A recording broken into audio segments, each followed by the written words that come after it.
My kid's ball rolled into their yard. When he knocked, they shut the door in his face and called the police. I swore I'd make them regret it. Last night, they got a letter on their windshield. You should have just been kind. They haven't left the house since. We moved into this neighborhood about 3 years ago. It's a quiet little street just outside Fort Wayne, Indiana. Older homes, clean yards. Most people keep to themselves but will wave if they see you walking your dog. That kind of place. Our neighbors on the left, the Millers, are great. The folks on the right, not so much. They moved in about a year after we did. Husband, wife, no kids. They didn't really introduce themselves. No small talk, no waves, not even a head nod. We didn't think much of it. Not everyone wants to be best friends with their neighbors. Things stayed quiet between us until about 2 months ago. It was a Saturday. My son Jake, who's 10, was outside playing catch with 2 boys from down the street. I was doing some cleaning in the garage, had the door open so I could see and hear them. They were laughing, yelling, just being kids. At some point, Jake threw the ball too hard. It bounced off one of the boys' hands and rolled straight into the neighbor's front yard. No big deal, right? Kids lose balls. They grab them. Life moves on. Except these neighbors, let's call them the Doyles, apparently see that as a federal crime. Jake jogged over, walked carefully up their steps, and knocked on the door. He didn't even go on the grass. Just stayed on the porch, waited politely. I watched him from the driveway. I saw the door open, then slam shut in his face. Jake turned around and looked confused. He took a few steps back toward our house, then turned around again like he was going to try knocking once more. Before he could, 2 police cars pulled up. I swear, my stomach dropped. The officers got out, calm but serious. They asked if Jake was the boy who had knocked. I said yes. They asked to speak with me and my son. We went inside while Jake sat on the couch and tried to understand what was happening. Turns out, the Doyles called the cops and said there was a juvenile harassing their home, that they felt threatened, and that a kid was wandering around their property. They described him like he was casing the place for a robbery. I explained everything. That Jake just knocked because his ball went into their yard. The officer, older guy, probably in his 50s, looked irritated. Not at me, but at the situation. He said they had to respond to the call, but it was clear we didn't do anything wrong. Jake didn't say much that night. Just went to bed early. He didn't ask to play outside for the rest of the weekend. That's when I got angry. It's one thing to be weird or unfriendly, but to scare a kid, to make him think he did something wrong just for knocking, to bring the police into it, that crossed the line. So I decided I wasn't going to let it go. I didn't want to break the law or do anything stupid, but I wanted them to feel something, even just a little bit of what they made my kid feel. So I started paying attention, watching. They don't go out much. They drive a silver Ford SUV and a red Corolla. They go grocery shopping late at night. They don't have visitors.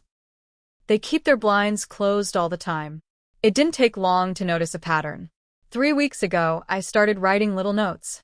Not threats, just reminders. Some kids just want to play. Being kind doesn't cost anything. The world's watching. I didn't sign them. I didn't put them in their mailbox or do anything that would get me in legal trouble. I just left them where they'd find them. Taped to their trash can lid, slipped between the slats of their fence, tucked under the windshield wiper. Then last night I left the last one. You should have just been kind. Wrote it on a plain white piece of paper. Folded it once. Slid it under the driver's side wiper of their SUV. Then I walked away. This morning, nothing. No car movement. No lights on. Curtains still closed. They haven't come outside all day. Not even to get the mail. And for the first time since they moved in, their front porch light didn't come on at dusk. I don't know if they're scared. I don't know if they feel guilty. Maybe both. But I know one thing. They finally know what it's like to feel watched. The next morning I noticed something new.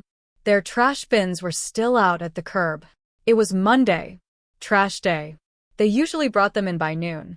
But by sunset, the bins were still sitting there, untouched. I took Jake to school and drove past their house slowly. Curtains still shut. No movement. Not even their cat in the window. Yeah, they had a cat, orange, fat, always glaring like it hated everyone. I hadn't seen it either. By Wednesday, I started to wonder if they even left the house. Maybe they were away, but their cars were still in the driveway. Same spots. I told my wife what I did. Not every detail, just that I left a note, told them they should have been kind. She wasn't thrilled. Said maybe I was taking it too far. I told her I just wanted them to understand, not scare them. Not really. But the weird thing is, now I was starting to feel off. On Thursday, I found a sticky note on my own mailbox. No envelope. Just a yellow sticky, barely holding on in the wind. It said, "We know it was you." That was it. No name. No threat. Just that. I didn't say anything to my wife. I didn't want to stress her out more. But it got in my head. Did someone see me leave the note that night? A neighbor? A camera I didn't notice? Or was it them? Were they playing some game now? That evening, I watched their house from the living room window. Still no lights. But around 10:30, I saw it. Movement. The door opened just a crack. A woman's hand came out, pale, bony, and grabbed the note from their car windshield. The same note I'd left there 5 nights ago. She took it, stepped back inside, and the door shut again. They'd left it there all this time. Like a message. Or maybe a warning. That night, I couldn't sleep. I kept thinking, was this just a back and forth now? Was it escalating into something else? Then Friday came. That's when it got worse. I came home from work, walked up the steps, and saw something sitting on our porch. A small cardboard box. No return address.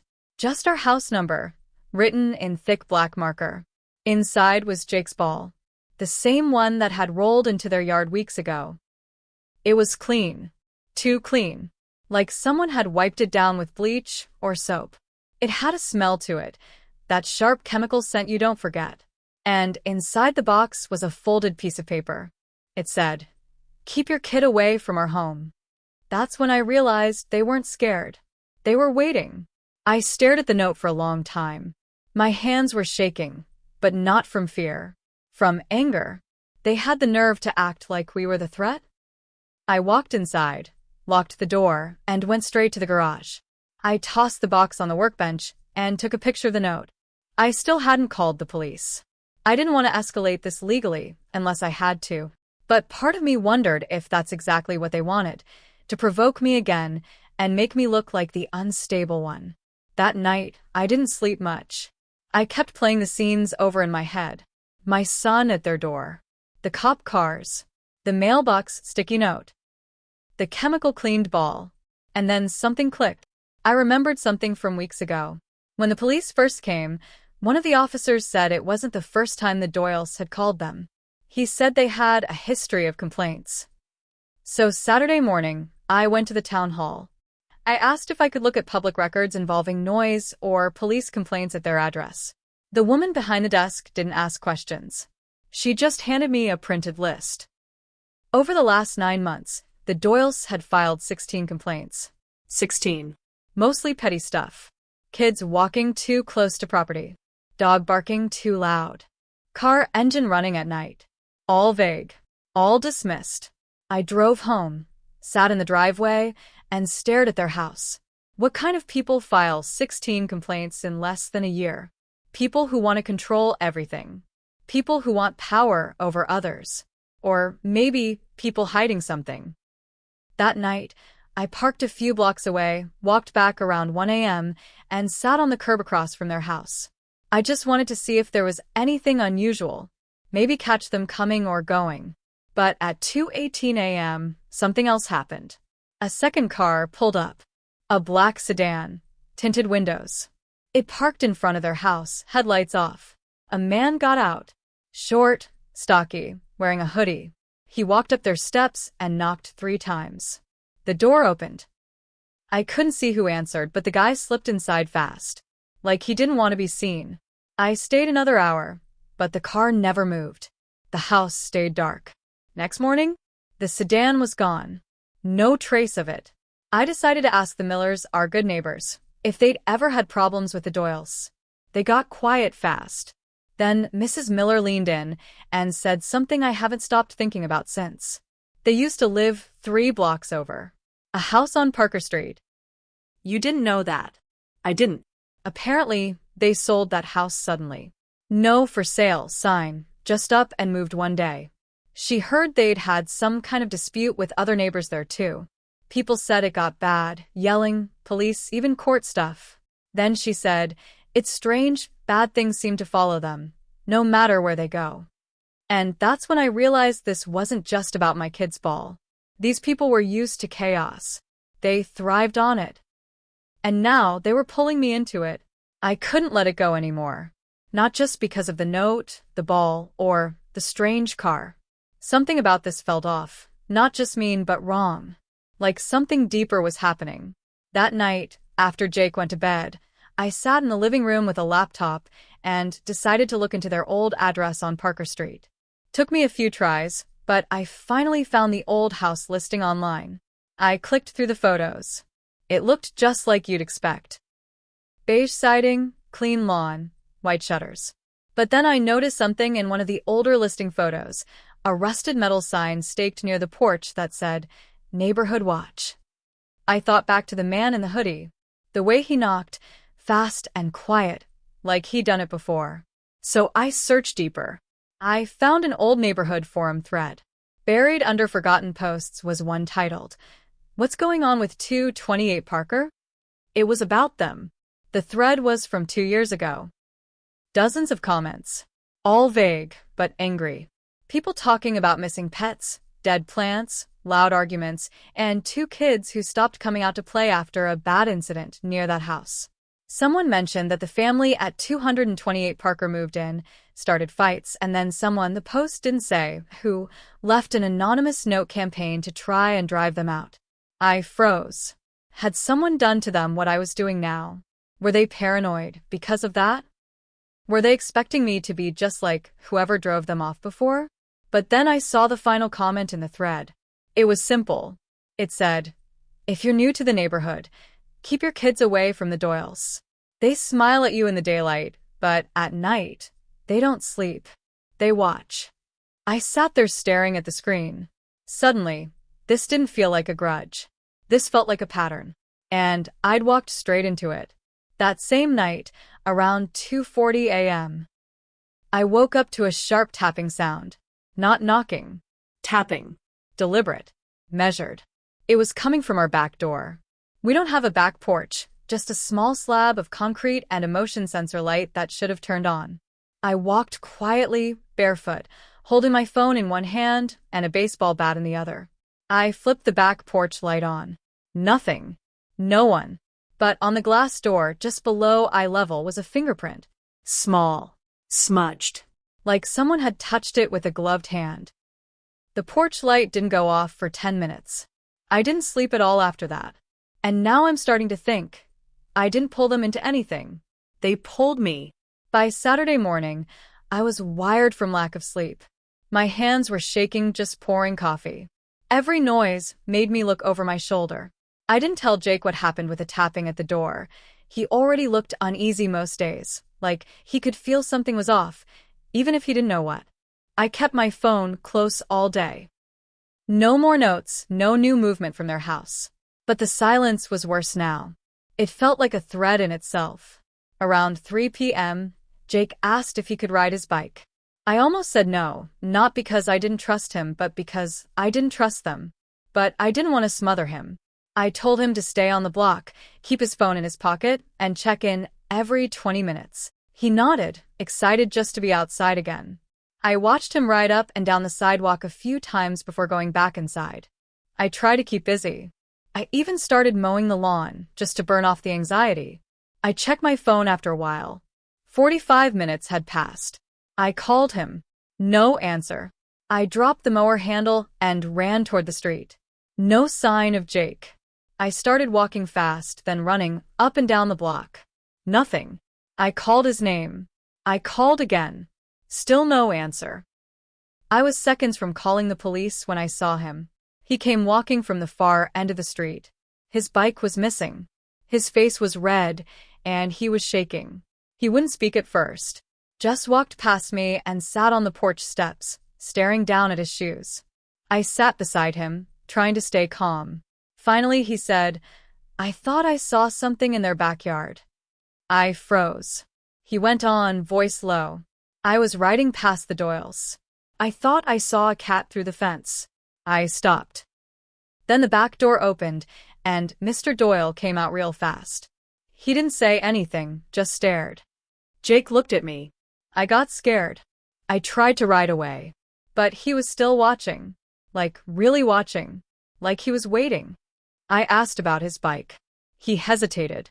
"It's in their yard." "What?" I dropped it when I ran. I stood up. Every nerve in my body was buzzing. I walked straight to the Doyle's front door. Knocked hard. No answer. I knocked again. Nothing. I walked around to the side of the house, just enough to see into the backyard without stepping on their property. Jake's bike was sitting there, upright, perfectly centered on their neatly mowed lawn, like someone placed it there. I took a deep breath, walked back to my house, called the non-emergency police line, and asked for an officer to come by. I wasn't going to confront them directly anymore. I needed something on record. Something official. The officer arrived about 20 minutes later. Young guy. Calm, polite. I explained everything from the note, the box, the knocking, the bike. He asked if I had cameras. I didn't. He asked if we wanted to press charges. I told him not yet, just that I wanted to document what was happening. Then I asked him one question. "Do the Doyles have any kind of record?" He paused for a second, then said quietly, "Not one I can discuss. But you're not the first neighbor to call." That was enough. After he left, I ordered cameras for the front and back of our house. Installed them myself that night. The bike stayed in their yard for 3 more days. Then it disappeared. Not returned. Not moved. Just gone. And on the 4th day, I found another note. This time, taped to our garbage can. "Tell your kid to keep his eyes to himself. We don't like snoops." That note, the one about Jake snooping, pushed me over the edge. I'd tried to handle things without escalating, but now they were targeting my son, intimidating him, making him feel unsafe in his own neighborhood. I wasn't going to let that slide. I made a call to a friend from high school who works private security now. He owed me a favor. I asked if he could look into the Doyles. Nothing shady, just public records, background stuff. He agreed. 3 days later, he called back. And what he told me made my stomach flip. "Doyle isn't their real name," he said. "It's the wife's maiden name. They changed it 5 years ago when they moved out of Illinois." Why? He hesitated. "There's a court record. Sealed, but the basic info's still visible. Civil case. Allegations of harassment and child endangerment. It involved 2 minors, neighborhood kids. The couple wasn't charged criminally, but the parents of the kids filed a restraining order against them." I was silent. He kept going. "The file lists the husband's old name, Thomas Wendell. When I searched that, something else came up. A dispute from back in 2013, also involving a kid. Same type of complaint, aggressive behavior, intimidation, trespassing accusations. Different towns, same pattern. They'd done this before. More than once. And now they were doing it here." That night, I printed everything I could find, court records, name changes, property transfers, and put it in a folder. I didn't know what I'd do with it yet. Maybe take it to the police.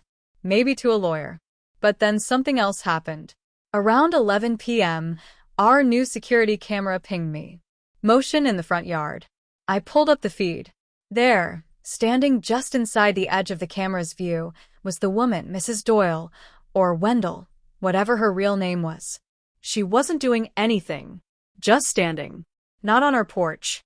Not on the sidewalk. Just still. Looking straight at the camera. Her face half lit by the porch light. She stood there for exactly 30 seconds. Then turned and walked back toward her house. No note. No knock. Just that silent message, "We see you too." I didn't sleep. I kept checking the cameras all night. And in the morning, something worse happened. Jake didn't want to go to school. Said his stomach hurt. That he felt weird. I told him he was okay, but I saw the way he flinched when I mentioned walking to the bus stop. He looked out the window like he was checking for something. That's when I made the decision. I kept him home that day. We sat on the couch and watched movies, and I tried to act normal, but I knew something had changed. This wasn't about annoying neighbors anymore. This was about fear, the kind that slowly creeps into your house and lives in the corners. And just before dinner, I heard a knock. Not on our front door, on the garage. I grabbed the bat I kept by the side door and opened it. No one there. But on the ground, right in front of the garage, was a Polaroid photo. It showed Jake riding his bike. It wasn't from that day he lost it. This was recent. He was wearing a different shirt. I didn't even know someone had taken it. And written in marker across the bottom, "Teach him to stay in his lane." I just stood there, staring at that photo like it was radioactive. My hands were sweating. I felt this slow, cold pressure in my chest. Like something was squeezing the air out of me. Someone had been close enough to take that picture. Followed my kid. Took the shot. And then left it, not in the mailbox, not in secret, right on the ground in plain sight. Like a dare. I brought it inside. Showed it to my wife. She went quiet, then said in a small voice, "That's from Tuesday. I made him wear that red shirt for picture day." We both looked at each other and didn't say it, but we knew this wasn't just intimidation anymore. This was surveillance. I drove to the police station with the folder of records, the new note, and the photo. The officer at the front desk was the same guy who'd come to our house weeks ago. He remembered us. I showed him everything. His expression changed as he flipped through it, especially when he saw the Polaroid. "I'll talk to my supervisor," he said. "This is not nothing." He told me they'd do a wellness check on the Doyles and open a case file. But until something directly threatening happened, there wasn't much they could do. "They're good at staying just inside the line," he said. "People like that usually are." That night, I watched their house for hours. The lights were on, curtains still drawn. Their SUV hadn't moved in days. Around 1 a.m., I did something I hadn't done before. I crossed the street and stepped onto their lawn. Not all the way to the door, just far enough to lay something down on their welcome mat. The photo. Face up. And next to it a second photo, one I had printed that evening. A screenshot from their old court records. The part with their real names. Then I turned around and walked home. Didn't run. Didn't look back. I sat in the living room until sunrise. No knock. No noise. Nothing. But at 7:12 a.m., Jake came into the room holding something in his hand. He'd found it taped to his bedroom window. A torn piece of newspaper. Just one sentence circled in red ink. "A frightened animal makes the most mistakes." That was the moment I stopped waiting. I didn't send Jake to school that day. I told my wife we were leaving town for the weekend, packed a bag, and booked a hotel 2 cities over. She didn't argue. She knew I wasn't just paranoid anymore. Before we left, I stopped at the Millers and asked if they could keep an eye on the house. I didn't tell them everything. Just enough for them to understand this wasn't about noise complaints or neighbor drama anymore. Then I drove us 2 hours out, checked into a basic room with a kitchenette, and tried to act like this was a short break, a little reset. But I wasn't resting. That night, when Jake and my wife fell asleep, I went into the bathroom, shut the door, and made a call to my friend in security again. I told him I needed everything, the full workup on the Doyles. No shortcuts. He called back the next afternoon. "They had a kid," he said quietly. I felt my stomach drop. A daughter. She died. 5 years ago. Accident, supposedly. House fire. I asked if it was their house. No. Not theirs. They were staying with someone. Visiting. It got ruled as accidental. But there were questions. CPS got involved afterward. Nothing stuck. I asked what happened after that. They moved. Changed their names. Left Illinois. No trail until they bought the house next to you. I sat down slowly on the edge of the hotel bed. Everything clicked. The overreactions. The paranoia. The notes. The photo. They weren't just mean neighbors. They were grieving, Hiding. angry at the world, and especially at children. Asked my friend if the girl's name was public. He said it was Allison Wendell, age 6, died in a fire. No siblings. I thanked him and hung up. Then I sat there in the dark, staring out the hotel window, somewhere between guilt and fury. I had tried to scare them, make them regret what they did to Jake. But I didn't understand what they were running from. Now I did. They didn't hate my son. They hated the reminder of what they lost. And still, none of that gave them the right to do what they did. They had used their grief like a weapon, turned it into control, fear, manipulation. They wanted the whole neighborhood to bend around their pain. And they thought they could keep doing it house after house, town after town. But this time someone pushed back. I sat up, opened my laptop, and started writing a report. I attached the court records, the CPS history, the old forum threads, and screenshots of every note, photo, and message I had received. Then I hit send to the local police department, to Child Protective Services, to a few journalists who'd written about neighborhood harassment cases before. And when we drove home on Sunday, The Doyles were gone. no note, no word, no cars in the driveway. Just an empty house. Curtains still drawn. A mailbox stuffed with old newspapers. Sometimes I wonder if they moved on to another quiet street, with another kid's ball rolling into their yard. I don't know if what I did helped, or if I just became another part of their long list of fights. But I do know this. My son still flinches when he hears a knock at the door. And every time I take out the trash, I catch myself looking over at their empty porch, half expecting to see another note taped to the glass.